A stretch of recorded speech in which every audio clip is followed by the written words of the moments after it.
यह रहस्यमयी बातें एक आधे घोड़े और एक आधे इंसान की है, जो एक श्राप के कारण हो जाता है। एक लड़की जिसका सर इंसान का और शरीर घोड़े का होता है। आइए जानते हैं क्यों। यह बातें एक छोटे से गांव की है, जो गांव चारों तरफ से घने जंगल से घिरा एक छोटा सा था, जहां शाम ढलते ही सन्नाटा छा जाता था। यहाँ के लोग सीधे साधे थे, मगर एक बात को लेकर हमेशा डरे रहते थे, जो था गांव के पास से गुजरने वाली वह सुनसान कच्ची सड़क। कई बुजुर्गों का कहना था कि उस रास्ते पर एक रहस्यमयी छाया घूमती है, जो आधे इंसान और आधे घोड़ी जैसी दिखती है। बहुत से लोग ने उसे अंधेरी रातों में दौड़ते हुए देखा था, मगर जो भी उसे सामना करता वह या तो पागल हो जाता या फिर कभी लौटकर नहीं आता। इस गांव में एक छोटा सा घर था। उस घर में उसके माता पिता और दादा दादी के साथ एक बच्ची रहती थी, जिसका नाम रूपा था, जो दिखने में बेहद सुंदर, मगर उसमें एक अजीब बात थी जो उसे काफ़ी लड़कियों से अलग बनाती थी। वह शराब पीने की शौकीन थी। उसके पिता भी शराबी थे और उसने बचपन से उन्हें यही करते देखा था। रूपा की माँ हमेशा समझाती, रूपा, हमारे परिवार पर एक भयंकर श्राप है। अगर तुम शराब को हाथ लगाओगी तो बहुत बुरा होगा। मगर रूपा इस बात को अंधविश्वास मानती थी। एक दिन गांव में मेला लगा।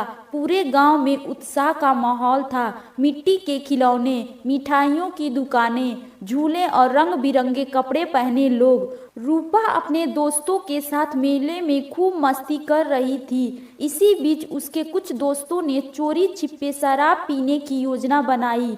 उसके दोस्तों ने बोला, रूपा तू भी पी, मजा आएगा। रूपा हंसते हुए बोली, क्यों नहीं, क्या ही बड़ा श्राप होगा, देखते हैं क्या होता है। जैसे ही उसने श्राप का पहला घूंट लिया, उसके शरीर में एक अजीब सी गर्मी दौड़ गई, मगर उसने इसे नज़रअंदाज किया और हंसते खेलते रात को देरी से घर लौटने लगी।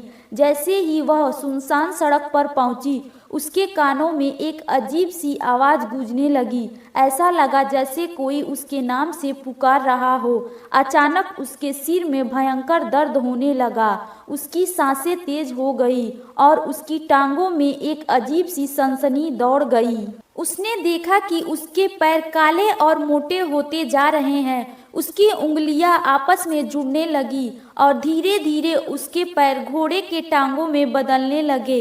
रूपा चिल्लाई, नहीं, यह क्या हो रहा है? मगर उसकी आवाज़ अब इंसानों जैसी नहीं रही, बल्कि वह किसी जानवर की हिनहिनाहट की जैसी थी। उसकी पीठ पर चमड़ी मोटी होकर घोड़े की खाल जैसी हो गई। उसकी कमर के नीचे का हिस्सा पूरी तरह से घोड़े में बदल चुका था, जबकि उसके ऊपर का हिस्सा अब भी इंसानों जैसे था। वह भय से कांप उठी, मगर तभी किसी ने पुकारा, रूपा तूने श्राप को जगा दिया है। रूपा ने देखा कि सड़क के किनारे एक धुंधली आकृति खड़ी थी। उस औरत ने बोला, तेरे पूर्वज ने 100 साल पहले शराब के नशे में एक निर्दोष घोड़ी को मार डाला था। वह घोड़ी एक सिद्ध योगी की थी। जब योगी ने यह देखा कि उसकी घोड़ी मर चुकी है, तो उन्होंने तेरे पूरे वंश को श्राप दे दिया कि जो भी शराब पिएगा वह घोड़ी बन जाएगा। रूपा को अपने दादा दादी की बातें याद आई, मगर अब बहुत देर हो चुकी थी। वह छाया बोली, अब तेरा शरीर इंसान और घोड़े के बीच फंसकर रह गया है। तुझे रातों में अब जंगलों में भटकना होगा, जब तक कोई तेरे जैसे शराब पीकर श्रापित नहीं हो जाता। रूपा की आंखों से आंसू बहने लगे, मगर अब वह इंसानों की भाषा नहीं बोल सकती थी। वह भागते हुए गांव की ओर आई ताकि अपनी माँ को सब बता सके, मगर जैसे ही गांव में वह दाखिल हुई, लोग उसे देखकर चीखने लगे, आधी घोड़ी आधी इंसान, यह तो वही श्रापित रूप है। गांव वाले डरकर अपने घरों के दरवाजे बंद करने लगे। कुछ लोगों ने पत्थर उठाकर उसकी तरफ फेंका। रूपा दर्द से चिल्लाई और फिर से जंगल की ओर भाग गई। उसकी माता ने जब जाना कि उसकी बेटी पर श्राप लग गया है, तो वह श्राप का तोड़ ढूंढने की बहुत कोशिश की, लेकिन शराब का तोड़ कहीं नहीं मिला और वह दुखी के कारण मारी गई। वह अपनी लड़की को श्राप से बचा नहीं पाई। वह लड़की आज भी ऐसी श्रापित भटकती रहती है। आज भी सुनसान सड़क पर गूंजती है टांगों की आवाज। कहते हैं कि जब कोई शराबी शराब पीकर सड़क पर जाता है उसे टांगों की आवाज सुनाई देती है। कुछ लोगों ने बताया कि उन्हें एक लड़की को देखा जिसका आधा शरीर इंसान और आधा घोड़े का था। वह उन शराबियों की तलाश में भटकता है जो उसके जैसा श्रापित बन सके।